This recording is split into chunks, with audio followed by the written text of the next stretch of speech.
Hey everybody, so today I want to talk to you a little bit about at what point do you want to start homesteading. And I'm not talking about like a timeline, although granted everybody should really start homesteading right now, whether it's growing vegetables or whatnot, because honestly it's just a good thing to be doing. But where is your starting point? Are we buying raw land? Are we buying partially raw land? Are we moving into a move-in ready home and just going to be able to start, with the animals and everything else? So I'm going to be discussing kind of the different starting points within homesteading, and not even talking necessarily about the off-grid side of things, but strictly like homesteading, food production, things like that. And this video, this is going to be a series, so I'm going to break it down into each section because quite frankly I think each section needs a little bit more talking than just a brief overview. So the first one I'm going to be talking to you today about is something that's pretty near and dear to my heart because we're doing it right now, is raw land. Now there's two different types of, technically kind of probably three different types of raw land. So you're talking about raw land where it's strictly wooded, raw land which is strictly field, and then you have raw land which is a mixture of both. And I'm going to, like I said, go into kind of all three of them. So with raw land, let's go with strictly wooded first. So with raw land where you have wooded, you have to think about a lot of different things in respects to just getting it cleared out enough to be able to get some kind of structure on the property, whether it's a shed, whether it's a camper, or you actually are, you have enough finances to even just build a house. There's going to be time that's going to be spent in getting those trees cut out, the trees, the roots taken, or the stumps taken care of and everything else, so that you have a flat surface. Or if your land is on a slope, making it to where you have some flat surfaces, because you got to fix the grade, some flat surfaces to even be able to build or put something on it. Besides the possibility of having to clear things out, well actually the very reality of having to clear things out, you're going to have to think about things too, like electricity. Where is the electricity in relation to this property that you're buying? Is the electricity on property already, which would be fantastic, or is it down the road, at the road? All that kind of stuff you have to think about, because that kind of stuff takes time and money to get taken care of. So, or are you doing solar? That's another thing. But if you're buying fully wooded property and you're doing solar, you have to now think about, where am I going to clear out enough of the trees so that I get plenty of sun so that I can power my solar bank. So there's that. Then there's also fencing, water supply. Is there even a water supply on the property, or are you connected to what they call it here is rural water? Excuse me. Where it's basically for most of us, what we know is considered like city water, where you have a tap basically on your property and they run a line from the main tap on the road. But are you digging a well? If you're buying raw land, do you have to dig a well? Or what kind of water situation are you looking into? And again, this is completely negating living off grid. This is strictly like if you were building a house and living fairly regularly. Also fencing and protection of the property. If you're buying straight woods, guess what, guys? You're entering the animals world. Coyotes, bobcats, mountain lions, deer, raccoons, skunks, whatever is typical, wolves, if you're really up in in America anyway, in the Northwest, things like that. There's certain animals that you need to be fully aware of that may or may not be on your property, or may or not be walking through your property. How are you going to protect it? If you have children, how are you going to protect your children from stuff like that? Oh, there's bears too, duh.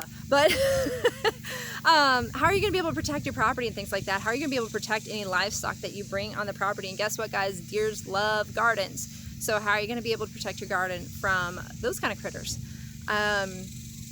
Also too, with clearing out for driveways and gardens and everything like that, there's a lot of little things that you have to think about that doesn't only take time but also takes money in creating your off-grid, not off-grid, but your homestead when you're buying strictly raw land.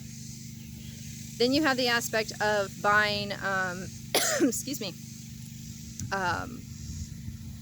grassland, the pasture basically. That's something, quite frankly, I would never do.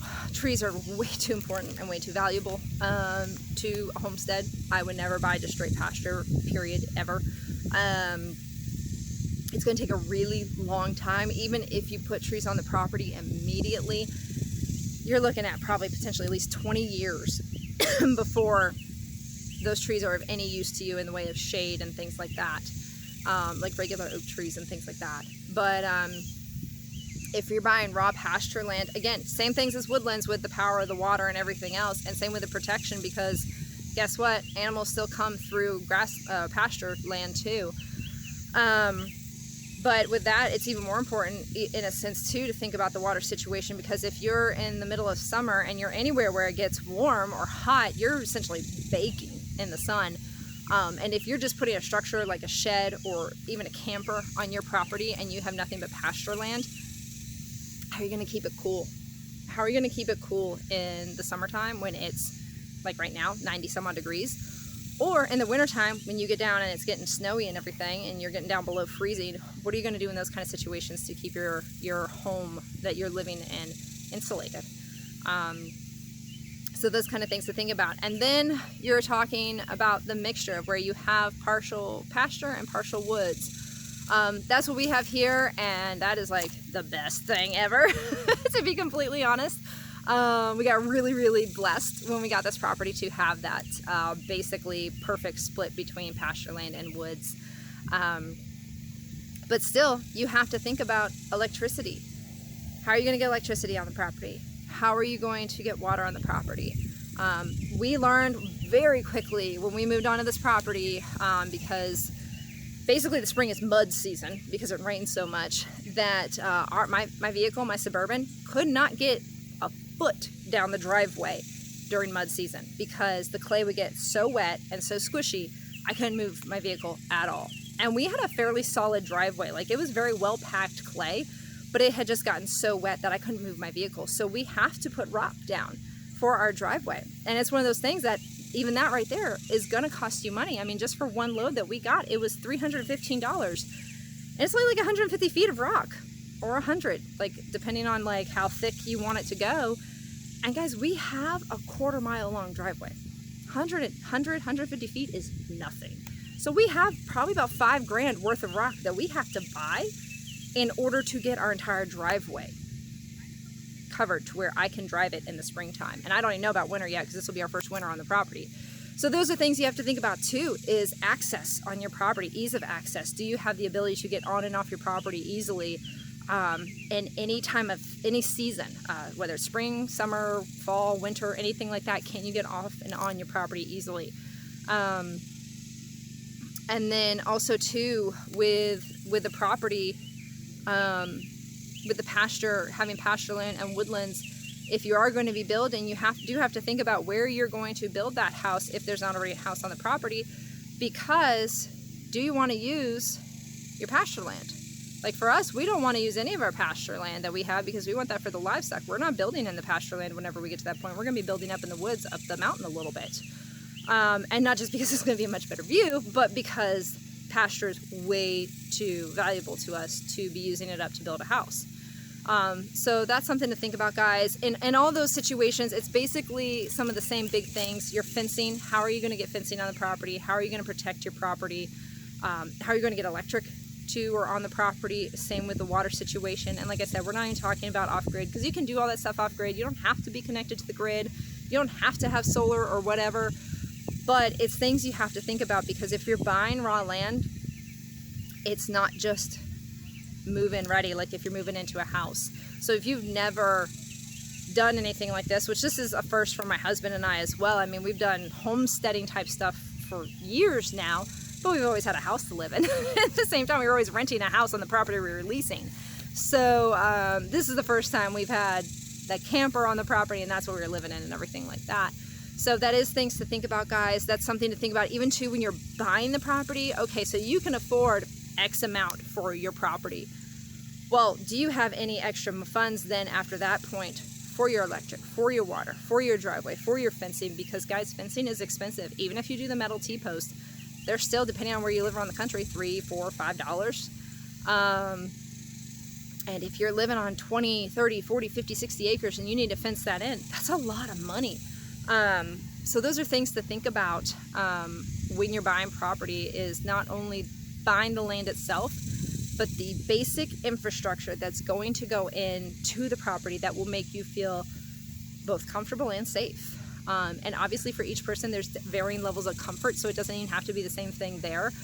But whatever your comfort level you feel like it needs to be, and whatever your safety level you feel like it needs to be, you need to think about those things before you buy said property so that you have enough money left over for all the other stuff that's going to go into just your basic living. So that's something to think about, guys. Like I said, if you have raw wooded land, one of the biggest things you're going to have to think about in the very beginning is clearing it out, and the time and effort it's going to take into clearing out just a space for like a shed or a camper or even a house. And then all the other stuff that I mentioned. With pasture land, quite frankly, I think one of the biggest things you're going to be having to think about is, how am I going to get shade on this property? How am I going to get protection for my animals in the sense of them not getting too hot? Because you'll see plenty of pastures where cows are hiding under the one tree in the pasture because it gets hot in the middle of the day. So just kind of things to think about there. And then if you're on the mix pasture and woodlands, kind of same typical things, but you know, with electric and water and whatnot. But also, where are you going to build? Are you willing to give up part of your pasture land so you don't have to deal with the woods and deal with the clearing that you basically have to do if you buy raw wooded land? Or are you going to deal with the kind of stuff that you have to deal with raw wooded land, so that you're not using up any of your pasture? So you kind of have to weigh those options as well too, guys. Of course, like always, if you have any questions or anything like that, or comments or suggestions, definitely drop them in the comments below. I'll be happy to check them out, and of course I'm happy to respond to anybody's questions. And then keep an eye out for the next videos. We will be talking about kind of the next steps in the starting points for your homestead, and what those kind of look like. All right, guys, talk to you later. Bye.